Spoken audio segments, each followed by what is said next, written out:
The NFL Commission treats the rules like an iPhone and updates them more often than they'd want to. And here are 10 times players have done things to make them do just that.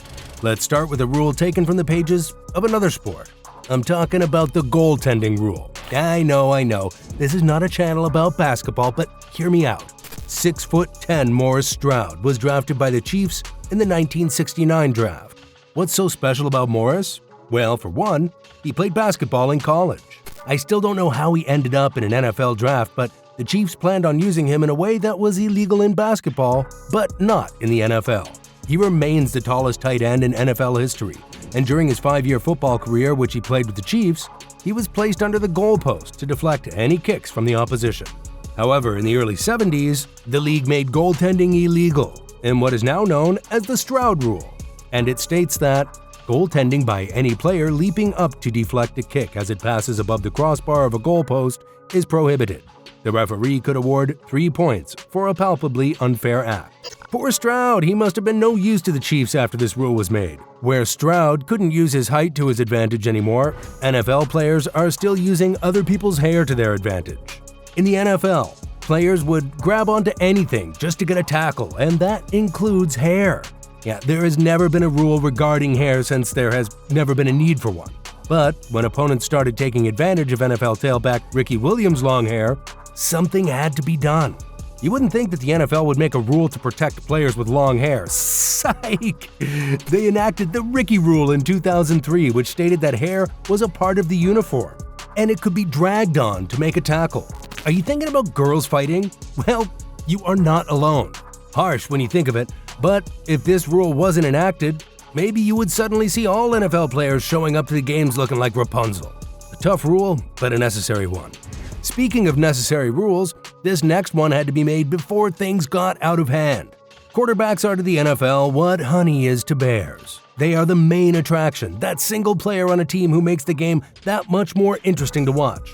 Hence, it doesn't take rocket science to know that injured quarterbacks are not a good thing for the NFL. But it took the painful injury of a star in the league to know that players won't be gentle, even on precious quarterbacks. Ask Kimo von Oelhoffen, who wasn't taking any prisoners with his tackle on Bengals quarterback Carson Palmer. Kimo's tackle was bad timing and bad placing because the ball left Palmer's hand before the tackle. And for Palmer's knee, that's a different story. With a torn ACL and MCL, Palmer's season ended, together with the Bengals' hope at a playoff spot. Other quarterbacks suffered the same fate, and the NFL knew if they didn't do anything, they'd soon run out of quarterbacks in the league. So they outlawed defensive players from tackling quarterbacks below the knee. Yeah, I know, signal callers getting preferential treatment, but hey, when you're the most important player in a team, you need protection. Besides, rules preventing rough tackles on other players have been made too, just like this next one. Tackles made below the knee weren't the only type leaving NFL players injured at an alarming rate, at least not when Dallas Cowboys' Roy Williams was playing. Williams really did make the NFL look like the Wild West with his tackles. This dude was so philanthropic with dishing out injuries. And he must have forgotten this was the NFL and not Mortal Kombat, because he had a signature move that spelled out fatality for anyone he tackled. The horse collar tackle. Broken wrists, 3 torn ACLs, sprained ankles, a sprained wrist, toe injury, concussion, and a collapsed lung. You can tell from these injuries he's given players that doctors in the NFL worked overtime. This man single-handedly injured about 24 players in the space of 8 years. But it was his ankle-breaking tackle on Terrell Owens and another insane injury on Musa Smith that broke the camel's back and forced the NFL to do something. Thanks to the NFL, a horse collar tackle is penalized with a 15-yard penalty. Who knows how many careers Roy Williams would have ended if this rule wasn't put in place. But if you think Williams was crazy, wait till you meet Deacon Jones. Having a rule change can be a slap in the face for some players because they can't carry out their trademark moves anymore. This was the case for Deacon Jones, who, funnily enough, was literally slapping the sense out of players. There was nothing against the move in the NFL rulebooks, and Deacon made sure he used it as best he could. This dirty play, called the head slap, gave Deacon that edge he needed over opponents. No wonder he was considered one of the best pass rushers during the 60s and 70s. However, in 1977, the NFL prohibited this act, and out the window went the glory days of pass rushers. Slapping people is straight up disrespectful. But this next player had to think outside of the box literally to give himself an advantage without hurting anyone. Steve Tasker is a very accomplished player, no doubt. I mean, his 7-time Pro Bowl selections are no joke, but he sort of cheated his way to some of his recognitions. Tasker was good at forcing fumbles from opponents and chasing down return players, but how was he getting past the defensive line? Well, the only way he could was to run out of bounds to avoid getting tackled by blockers. This made chasing down return players a piece of cake for him. And the best part, he wasn't breaking any rules. At least not yet, though. The NFL started giving 15-yard penalties to players who intentionally ran out of bounds. I really can't blame Tasker. Some of these defensive players look like the Hulk without the green skin. But while he was trying to get around them, another player was trying to get over them. So far, you might think that the NFL is a lawless sport with the way they're seeing new rules invented out of the creativity of players. But you can call Shea McClellan the next Avatar with the way he bends the rules. In a Super Bowl game between the Patriots and Ravens, Shea McClellan did the unthinkable. He literally took a leap of faith and launched himself into the opponent's line of players to block a field goal attempt. Not only did it work, but this play also had nothing about it in the rule books. Or did it?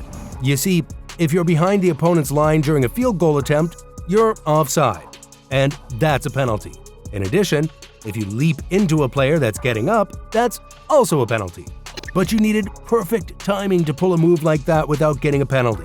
I wouldn't be surprised if all McClellan did at training was practice this move. McClellan trolled the NFL on Twitter when they made a rule in 2017 to stop him from doing what he wanted. But this next rule was made so a player could do exactly what he wanted. We all know how some youngsters like to be rebellious. And as for Keyshawn Johnson, that kid entered the league and forced a rule change with his stubbornness. The fact that he was drafted number 1 in 1996 must have inflated his ego, because he picked the jersey number 19 instead of a number between 80 and 89, as was designated for wide receivers. Keyshawn said no thank you and continued wearing number 19 while paying fines for it. What's that saying? That success comes at a price. Years later, as teams started retiring the numbers between 80 and 89, the NFL said, "Fine, have it your way, Johnson," and allowed wide receivers to also wear numbers between 10 and 19 from the year 2004. Anyway, this next rule was one of total madness. In 1978, with 10 seconds to go, John Madden's Oakland Raiders were down by 4, and quarterback Ken Stabler had a game plan that had never been attempted before in the NFL. Despite the fact that the Raiders won, their victory wasn't what everyone was remembering. Oh no! It was how they won that rings a bell in every NFL fan's head, because Ken Stabler had intentionally fumbled the ball, causing it to roll forward. Hey, everyone fumbles the ball every now and then, so what's the big deal?